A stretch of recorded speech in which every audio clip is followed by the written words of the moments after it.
시청자 여러분 안녕하십니까? 뉴스포 시작합니다. 폭설에 이어 한파까지 겹치면서 농어민들의 걱정이 커지고 있습니다. 마포구가 자원봉사자의 날 기념식을 열었습니다. 수수료가 저렴한 대구형 택시 앱, 대구로 택시가 출시됩니다. 경상북도가 SK스토어, T커머스와 농특산물 판로 확대 업무 협약에 체결했습니다. 소방당국이 불법 차량들에 대해 앞으로 엄정히 대응하기로 했습니다. 폭설에 이어 한파까지 겹치면서 농어민들의 걱정이 커지고 있습니다. 시설하우스 난방비 부담에 양식 어류 폐사가 우려되기 때문입니다. 사흘째 내린 눈이 시설하우스에 소복이 쌓였습니다. 일부는 무게를 이기지 못해 흘러내리기도 했습니다. 밤새 폭설이 이어지자 재배 농민은 하우스가 무너져 내릴까 마음을 졸였습니다. 폭설과 함께 한파가 찾아오면서 난방비는 얼마나 더 들지 걱정이 앞섭니다. 전기료도 많이 올린다가 기름값도 작년 대비 50% 올랐죠. 그런 것들이 굉장히 생산 원가가 많이 올라가기 때문에 농가들이 힘이 많이 들죠. 출하를 앞둔 숭어 양식장에도 긴장감이 돕니다. 오로 작업을 위해 수위를 낮춘 탓에 기온에 민감한 상황입니다. 1, 2도만 더 내려갈 경우 동사 피해가 오래됩니다. 폭설로 작업이 중단된 상태라 양식 어민들의 마음은 바짝바짝 타들어가고 있습니다. 그러려면 물을 지금 오늘부터 빼야 되는데 날이 이렇게 추워지니까 걱정이 돼가지고 지금 대기하고 있는 상태입니다. 한평만 해역에 조수온 주의보가 내려진 가운데 확대 가능성이 커 양식생물 피해가 우려되고 있습니다. 지난 사흘간 전남 서해안을 중심으로 20mm 안팎의 눈이 내렸고 영하권 날씨가 이어져 농어민들의 피해가 커질 것으로 보입니다. 3년 만에 맞이하는 방역 지침 없는 연말을 앞두고 송년 모임이 크게 늘었습니다. 완전한 일상으로의 회복이 가까워지면서 외식업계와 호텔업계의 얼굴에 웃음꽃이 피었습니다. 광주의 한 음식점입니다. 저녁 단체 식사를 예약하려는 전화가 잇따르고 있습니다. 270석의 좌석을 완비한 이 식당은 최근 연말 연초 모임 예약이 잇따르자 행복한 비명을 지르고 있습니다. 네, 저녁 같은 경우에도 손님들이 이제 많이 찾아오시고 하시니까 이제 사람 일하는 수가 모자라서 그게 조금 힘들긴 해요. 특히 올해 연말은 3년 만에 방역 지침이 사라지자 그동안 미뤄졌던 송년 모임이 쏟아지고 있습니다. 식당뿐 아니라 호텔 객실 등의 예약도 일찌감치 마감되며 완전한 일상으로 한 발짝 다가서는 모양새입니다. 호텔업계는 3년 만에 맞이한 방역 지침 없는 연말을 위해 새로운 뷔페 메뉴 개발과 패키지 상품 출시에 열을 올리고 있습니다. 객실 패키지가 전년 대비 20% 넘게 판매율을 보이고 있고 24일, 25일, 31일 날 선보이는 특선 메뉴를 준비한 레스토랑 예약률도 현재 100% 가까운 예약률을 보이고 있습니다. 지난 3년간 이어져 온 코로나19의 영향에서 벗어난 호텔업계와 외식업계의 얼굴에 웃음꽃이 피고 있습니다. 수도권 소식입니다. 자원봉사자의 날을 맞아 그동안 보이지 않는 곳에서 봉사와 나눔을 실천한 많은 사람들이 있습니다. 마포구의 진정한 영웅들이죠. 이들에게 감사의 마음을 전하기 위해 마포구가 자원봉사자의 날 기념식을 열었습니다. 지난 5일 자원봉사자의 날을 맞이해 마포구청 대강당에서 기념식 행사가 개최됐습니다. 이날 행사는 350여 명이 참석한 가운데 1부 축하회장과 2부 감사회장으로 나눠 열렸습니다. 먼저 1부에서는 가수 이무송의 축하 공연이 펼쳐졌습니다. 이어 2부에서는 마포구를 빛낸 자원봉사자들에게 감사하는 마음을 담아 시상식이 진행됐습니다. 올 한 해 봉사 시간이 1000시간이 넘는 봉사왕에는 강순희 외 6명이 수상했고 봉사 시간 500시간이 넘는 금장에는 강병숙 외 68명이 400시간이 넘는 은장에는 구경자 외 18명이 상을 받았습니다. 홍대 문화예술관광특구는 한국을 넘어 글로벌 관광지로 향하고 있죠. 마포구는 이곳의 발전을 위해 소통하고 변화를 주며 많은 노력을 하고 있는데요. 이번엔 홍대 문화예술관광특구의 활성화를 위한 상생위원회 발대식을 진행했습니다. 지난 6일 홍익대학교 앞 H스테이지 공연장에서 홍대 문화예술관광특구 상생위원회 발대식이 열렸습니다. 마포구청장, 상생위원회 위원 15명 및 자문단 98명이 참석한 이번 발대식은 상생위원회 위원에 대한 위촉장을 수여하고 슬로건 선포식을 가졌습니다. 홍대 문화예술관광특구 상생위원회는 홍대 특구를 관광도시의 중심지로 만들기 위한 협의체로 지역상인과 문화예술인 등이 함께 참여합니다. 축하를 전하기 위해 함께한 박강수 마포구청장은 마포를 위한 건설적인 자문과 홍대 특구 발전을 위한 고견을 아낌없이 들려주실 것을 부탁드린다며 이번 위원회를 통해 마포가 더욱 활력 넘치는 관광도시가 될 수 있도록 힘쓰겠다고 말했습니다. 광역시 소식입니다. 대전시가 최고 수준의 안전성과 속도 경쟁력을 갖춘 명품 트램 건설을 본격 추진합니다. 이장우 대전시장이 지난 12월 20일 기자브리핑을 통해 트램 건설 주요 계획을 발표했습니다. 오늘은 우리 시가 역점 추진하고 있는 대전 도시철도 2호선 트램의 주요 개선 방안에 대해 말씀드리겠습니다. 대전시는 그동안 트램이 문제점으로 지적되었던 급전 방식, 속도, 안전, 교통 혼잡, 도시 경관 등을 해결하기 위해 지난 6개월간 계획을 수정하고 보완하는 과정을 끊임없이 거쳐왔습니다. 세계 최고 수준의 속도 경쟁력과 정시성을 갖춘 명품 트램 건설을 목표로 한 이번 트램 건설 추진 계획의 주요 내용은 전 구간 무가선 급전 시스템 도입 및 기술 제한 입찰 방식 추진, 트램 운행 안전성 확보 및 교통 혼잡 구간 지하화, 세계 최고 수준의 표정 속도 향상 등입니다. 트램의 부정적 요소는 최소화하고 트램의 장점인 대중교통 혁신, 도시 재생 촉진, 균형 발전 및 탄소 중립 선도, 지역경제 활력을 극대화하는 것이 이번 트램 건설 계획의 확정의 핵심 기대 효과입니다. 2023년을 철도 중심 대중교통도시 건설의 원년으로 삼아 총사업비 현실화 및 사업기간 단축을 위해 전방위 총력전을 펼쳐 2호선 트램 건설을 성공시킴으로써 인류 경제도시 대전 건설의 토양으로 삼겠습니다. 한편 대전시는 향후 사업비 증액에 따른 사업계획 적정성 재검토 등 총사업비 조정을 2023년에 조기 완료하고 2024년 상반기 발주와 착공, 2028년 준공을 목표로 모든 행정력과 정치 역량을 집중해 나갈 계획입니다. 저렴한 수수료로 택시기사의 부담을 줄여주는 대구형 택시 앱, 대구로 택시가 출시됩니다. 월 최대 3만 원의 저렴한 수수료로 택시기사의 부담을 줄여주는 대구형 택시 앱, 대구로 택시가 이달 중 출시됩니다.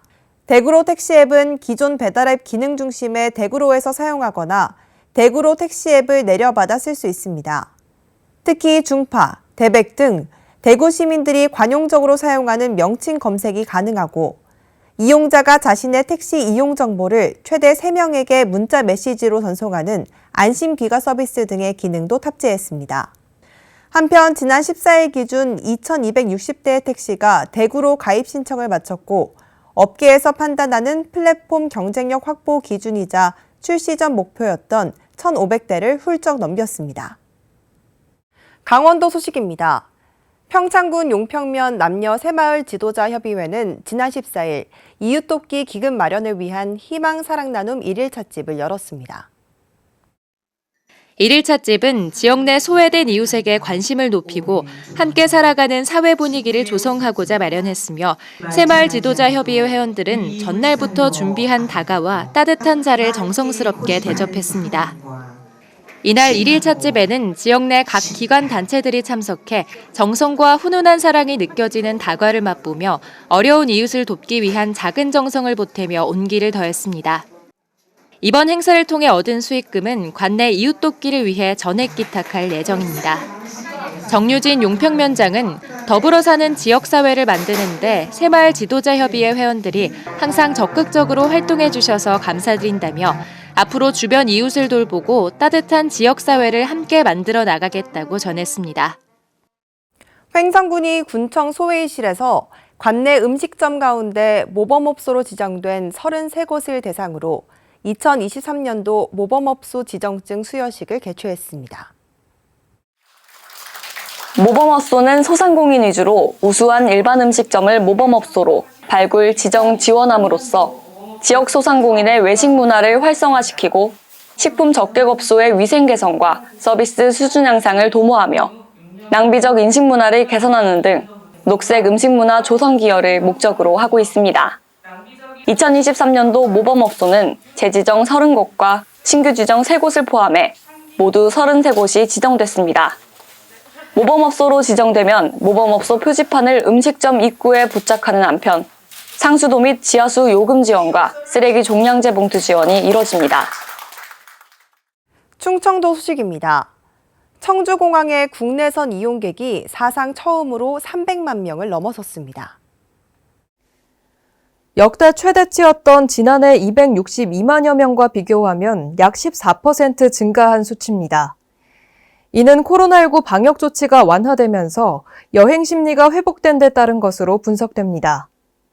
공항공사 관계자는 최근 제주도로 여행을 떠나는 시민의 수가 늘었다며 연말까지 연간 이용객 수가 320만 명에 이를 전망이라고 밝혔습니다. 한편 청주공항은 코로나19 여파로 2020년 2월부터 국제선 운항을 중단하고 제주행 노선만을 운행하다가 올 7월부터 국제선을 일부 재개했습니다. 경상북도 소식입니다. 경상북도가 SK스토어와 티커머스를 통한 농특산물 판로 확대 업무 협약을 체결했습니다. 경상북도가 경북도청에서 이철우 경상북도 도지사와 SK스토어 윤서감 대표 등 유관기관이 참석한 가운데 SK스토어와 티커머스를 통한 농특산물 판로 확대 업무 협약을 체결했습니다. 티커머스는 TV 홈쇼핑과 데이터 쇼핑이 합쳐진 양방향 쇼핑 서비스며 SK스토어는 이러한 티커머스 업계의 대표 기업입니다. 이번 협약은 도내 우수 농특산물을 발굴하고 마케팅 활성화 및 판로 확대 지원을 통해 소비자 인지도 제고와 농업인의 소득 증대를 목적으로 진행됐습니다. 이철우 경상북도 도지사는 이제 농업은 4차 산업혁명 기술을 접목한 첨단 산업으로의 대전환을 준비해야 하는 시점으로 시장 선도 기업인 SK스토어와 협업을 통해 이를 실현할 수 있도록 다양한 정책을 수립하겠다고 밝혔습니다. 세계적 기업 애플이 포항에서 운영하고 있는 디벨로퍼 아카데미와 제조업 R&D 지원센터가 포항 산업혁신의 신호탄이 됩니다. 이와 관련한 행사가 열려 포항시 및 애플 상생협력 연계사업의 성과를 확인했습니다. 12일 애플은 포항시, 경북도와 함께 애플 디벨로퍼 아카데미 수료식을 열고 애플 제조업 R&D 지원센터 관련 행사도 함께 진행했습니다. 행사에는 존서 애플 시니어 디렉터와 마크리 애플 코리아 사장 등이 참석했습니다. 포항 애플 디벨로퍼 아카데미 수료식에서는 교육생 200명을 대표해 세계 그룹이 직접 개발한 앱을 소개했습니다. 아울러 수료생들은 지난 9개월간 세계 6개국 17개 도시에서와 마찬가지로 코딩과 디자인, 마케팅 등을 배운 바 차별화된 앱 비즈니스 기술을 갖춘 iOS 앱 개발자와 사업가로 재탄생했음을 알렸습니다. 실제로 이날 교육생들이 직접 개발한 iOS 앱을 소개하는 부스가 운영됐으며 애플의 앱 비즈니스 노하우를 흡수한 융합 인재들을 만나기 위한 IT 기업들의 채용도 이어졌습니다. 이와 함께 애플 제조업 R&D 지원센터 관련 기념 행사에서는 애플이 첨단 장비, 시설을 소개했고 중소기업의 스마트 기술 활용 사례 등 센터 교육 성과에 대해서도 얘기했습니다. 포항시는 애플과의 소통 협력을 더욱 강화해 청년 창업 생태계 구축 등을 통한 지역 산업 혁신에 박차를 가할 계획입니다. 전라북도 소식입니다. 국제 코리아 인권센터가 전북에서 2022년 김종필 중앙회장 취임식 및 연말 행사를 개최했습니다. 사단법인 국제코리아 인권센터가 지난 16일 전북에서 2022년 김종필 중앙회장 취임식 및 연말 행사를 개최했습니다. 이날 취임식과 더불어 오페라 가수 초청 공연, 인권센터 소개와 사회적 취약계층과 복지를 위한 비전을 발표하는 시간을 가졌으며 각 지부의 임원들과 정운천 국회의원, 조지훈 전 경제통상진흥원장 등 각계 인사들이 참여해 행사를 축하했습니다.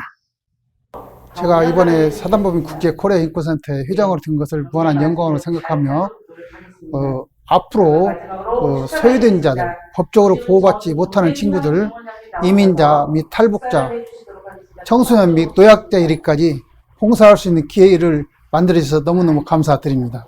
저는 이제 전주가 인권이 살아 숨쉬는 도시, 더 나아가 대한민국 글로벌 시대에 걸맞는 인권의 명품 도시가 될 수 있도록 최선을 다하고자 그런 포부를 가지고 있습니다. 이 밖에도 김종필 중앙회장은 사단법인 국제코리아 인권센터는 인간으로서의 존엄과 가치를 실현하고 사회적 취약계층을 위한 복지와 권익 옹호를 위한 비영리 단체라며 우리가 돌아보지 못하고 있는 인권의 사각지대에서 고통받는 어려운 이웃들을 위해 항상 앞장서서 움직이겠다고 다짐을 전했습니다. 광주 전남 소식입니다. 강기정 광주광역시장의 핵심 공약인 광주의료원 설립이 좀처럼 속도를 내지 못하고 있습니다. 정부의 타당성 조사 발표가 평가 항목 변경으로 한 차례 연기됐고 경제성 위주의 조사로 인해 정부 문턱을 넘기지 못하는 것 아니냐는 우려가 큽니다. 코로나19 환자의 80%를 공공병원이 진료했을 정도로 재난 의료 상황에서 공공의료의 역할은 매우 중요합니다. 하지만 우리나라 공공병상 비중은 OECD 국가 중 최하위인 9.7%에 불과합니다. 그나마 광주에는 공공병원인 의료원마저 없습니다. 이에 광주광역시는 상무지구에 심내혈관센터와 응급의료센터를 갖춘 350병상 규모의 의료원 설립을 추진하고 있습니다.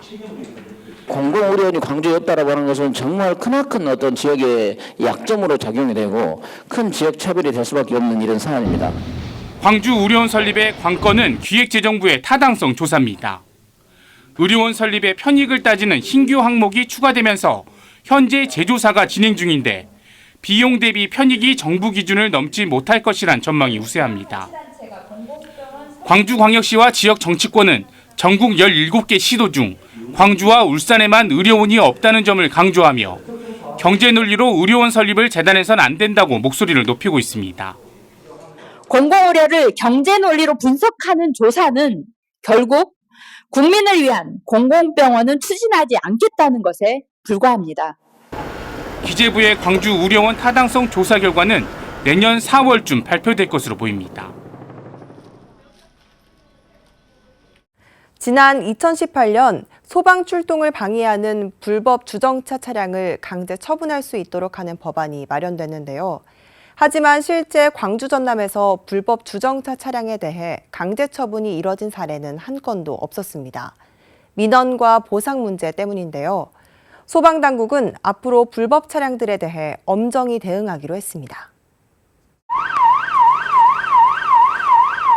화재 진압을 위해 주택가에 출동한 펌프차 한 대. 골목 입구를 막고 있는 SUV를 그대로 밀고 현장으로 진입합니다. 이번엔 소방대원들이 소화전 앞에 주차된 승용차로 다가갑니다. 망치를 이용해 유리창을 부수고 그 사이로 호스를 넣어 소화전과 연결합니다. 현장에 가까이 접근을 못해가지고 재산 피해 및 인명사고가 많이 난 걸 보고 매우 안타까워했습니다. 이번 훈련이 그런 것을 해소할 수 있는 계기가 됐으면 좋겠습니다. 좁은 도로를 빽빽하게 채운 불법 주정차 차량들은 화재 발생 시 골든타임 확보를 방해하는 큰 걸림돌 중 하나입니다. 2년 동안 광주 전남에서 소방당국이 적발한 불법 주정차 사례는 300건이 넘었습니다. 민원과 손해보상 절차에 대한 부담 때문입니다. 소방당국은 앞으로 긴급 출동을 방해하는 차량에 대해 강력하게 대응하기로 했습니다. 민원 제기 문제 때문에 사실은 집행을 안 한 게 많이 있습니다. 내년부터는 적극적으로 이렇게 실행을 할 예정에 있습니다. 다만 강제 처분이 최선의 방법은 아닌 만큼 소방당국은 무엇보다 시민들의 적극 동참이 가장 중요하다고 강조했습니다. 5년 넘게 가동이 중단됐던 한빛 원전 4호기가 지난 11일 재가동을 시작했지만 지역 시민단체 반발은 여전합니다. 특히 한빛 4호기의 안전성을 둘러싸고 여러 의견이 갈리고 있는데요. 핵심 쟁점 정리했습니다. 먼저 한빛 4호기 재가동에 반대하는 측은 구조 건전성 평가의 허술함을 지적합니다. 실제 사고가 발생했을 때가 아닌 설계 기준만을 고려한 가상평가는 안전성이 충분히 확보되지 않았다는 겁니다. 그 중대사고 기준으로 구조 건전성 평가라든가 구조 안전성 평가를 하지 않은 상태에서 제출이 됐다는 데 문제가 있는 거죠. 하지만 한국수력원자력 측은 방사능 누설 여부를 확인하는 시험을 마쳤고 실제 사고보다 더 심각한 상황을 가정한 것이 설계 기준 사고라고 설명합니다. 경납 건물 조사 범위를 둘러싸고도 환경단체는 상부 돔을 포함한 전수조사가 이루어져야 한다고 주장하는 반면 한수원은 돔 높이만 50m가 넘고 공극 원인으로 꼽힌 보강재가 돔에는 설치되지 않아 공극 발생 가능성 또한 거의 없다는 입장입니다. 평가 결과와 보수 방법에 대해서도 양측의 입장은 엇갈립니다. 환경단체는 평가를 수행하고 검증한 기관이 모두 한수원과 연결돼 있어 신뢰성이 없다고 주장합니다. 경납 건물 설계를 했던 기관이 한국전력기술입니다. 자기들이 설계 잘못에 의해서 문제가 됐던 이런 부분들을 자기들이 다시 검토를 한다, 평가를 한다라는 것은 이건 심각하게 문제가 있는 것이고.